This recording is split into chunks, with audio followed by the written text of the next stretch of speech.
are. It's the mix. Works. 921. Eric and Kathy show. Well, I look up and look who's wandering around the hallways. I know. How'd you get here? The cat literally dragged me in. Robert Downey Jr. has joined us. Welcome to Chicago. Thank you, by the way. Welcome back. We should say, because we're going to be talking about the judge and a bunch of different things here. But before we start with that, Yes, sir. I had no idea. There's a Schomburg tie-in. Yeah.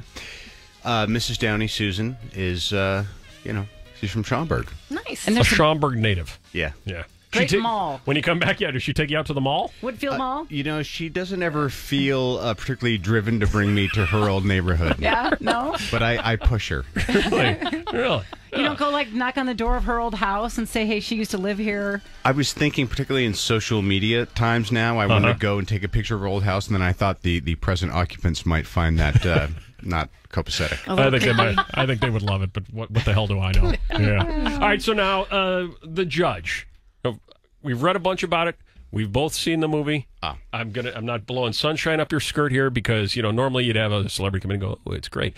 Yeah. I'm not lying to you. This film is awesome. Phenomenal. You've done a really, really, really nice job with this. Well, thank you. Yeah, and this is all your deal, right? You and your wife and your production company. Your deal. Your baby. Sure. Well, a lot of actors get these production deals. You hear about it, and then what they do is they essentially waste the studio's money for the next decade or so. Oh, that's fun. Yeah, that happens. I've heard of that happening. Mm-hmm. And anyway, Susan Downey, once Susan Levine of Schaumburg, Illinois, right, is a very motivated and responsible producer. And she said, we actually have to make something. And we started developing this story, and it was kind of based about the Chicago lawyer who's from Indiana, and this kind of really entertaining, evocative family story. Mm-hmm. Yeah, it's funny, it's heartwarming, it's all those different things, not to be trite or cliche about it, but that's true, all those different things, right? Yep. Mm-hmm. It's a rare movie that when it ended, I actually out loud said, perfect. Right. Oh, my God. It was perfect. Thank you. Because I thought the ending, what are they going to do with this? And it was perfect. Well, it's funny, too, I'm part of the problem with all these tentpole movies that have kind of pushed, a certain kind of filmmaking that maybe was more prevalent in the 70s or 80s out of the box. And so this is a bit of a living amends, I believe. All right. Now, let's break down a couple of different people that are in this. First of all, this guy right here. Yes? Yes, you're familiar with the concept, or yes, you attended one? Oh, I can't practice law without going to law school. Yeah, Valpo. Valpo? Valparaiso? It's Mom, I told her not to cover this. Valparaiso?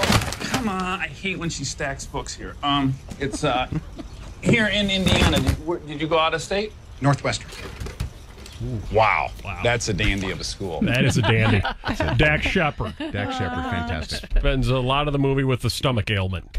Yeah, he throws up quite a bit. Yes, he does. Yes, he does. Are you and Dax friends? Is this something? How do you go about casting a movie like this? You got your Vincent D'Onofrio's, who I know you love. Yeah. Robert Duvall, who we'll get into here in just a second, but Dax and everybody else. Yeah, I know Dax, and it's funny, David Dobkin, the director, was known for Wedding Crashers, so they say he's a comedy guy, and Dax Shepard, he's a comedy guy, and I'm like a, big movie guy.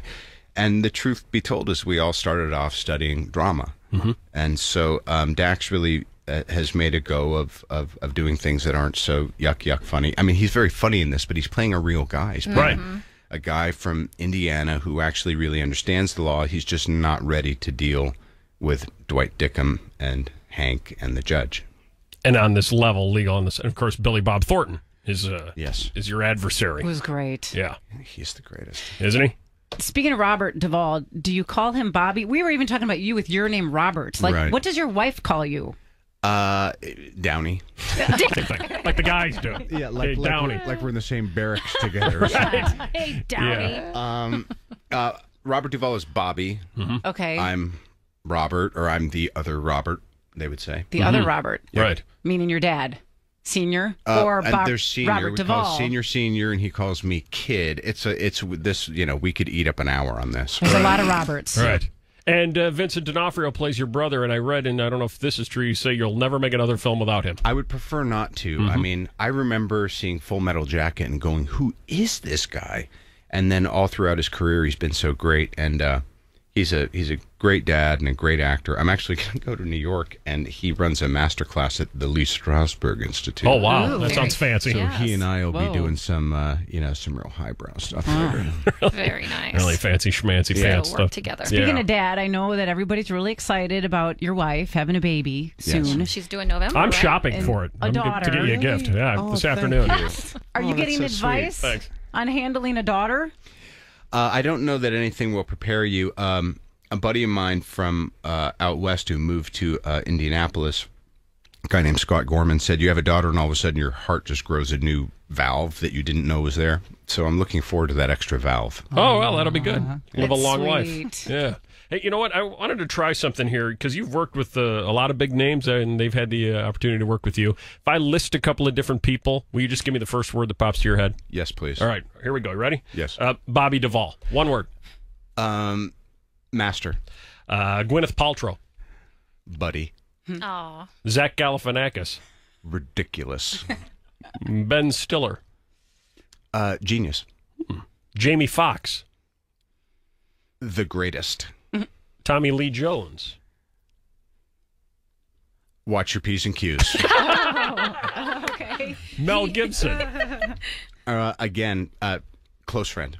Any truth to what the people are saying now with the next Iron Man? You doing it? You want Mel Gibson? You think he'd be a great director? Any truth to that? I don't think he would. I know he is. And, everybody falls from grace and everybody says and does things they wish they hadn't. And it's amazing how in the information age, the feedback loop is so quick and immediate, But he and I are going to find something great to do, and we'll get over all those issues. That'll be great. Yeah, I That'll be hope great. it's Iron Man. No question. Obviously, for that role, you have to stay in shape. Is that why?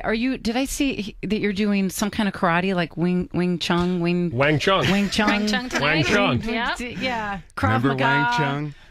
It's called Wing Chun. It's a form of kung fu. I'm a brown belt. Look at you. You're Only took close. 10 years. Really? I found Wang Chung. Oh, great. It's out of the blue. It just popped up in the computer. It's fantastic. Look at you dancing and everything. The Live and Die in LA. It's the only thing we had. Trust me, I had the album, the CD, and the cassette.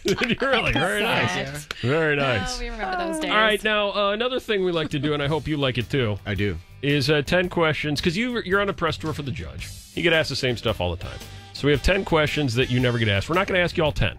Okay. We're going to let you pick. Pick a number. Pick a number, and I'm just going to pull that question up 1 through 10, and we'll see if you've ever been asked these questions. Thank you. All right, any number, 1 through 10. 4. Number 4. Are you more afraid of the doctor or the dentist? Doctor. Any particular reason?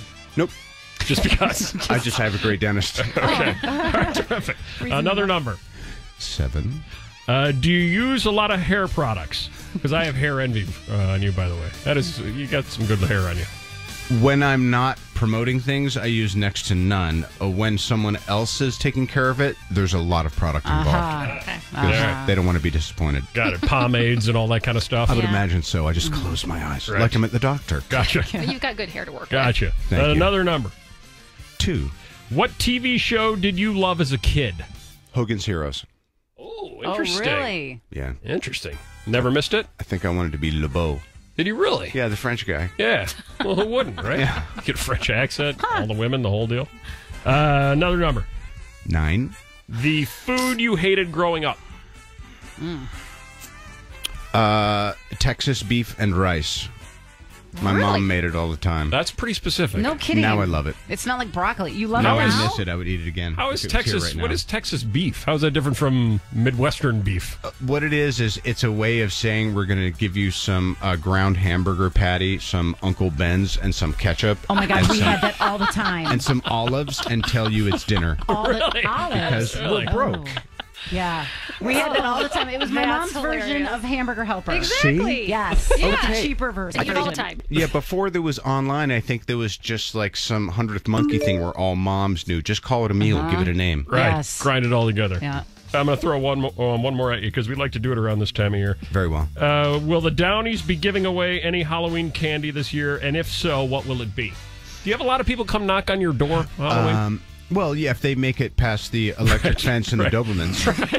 We have all kinds of treats for them. And if they do, they could like the full-size candy bar if they make it that far. If they make it through, we have the C4 pumpkin for them. Oh, nice. That is fantastic. Perfect. Excellent. Well, congratulations on the Judge. It opens in 2 weeks, week and a half.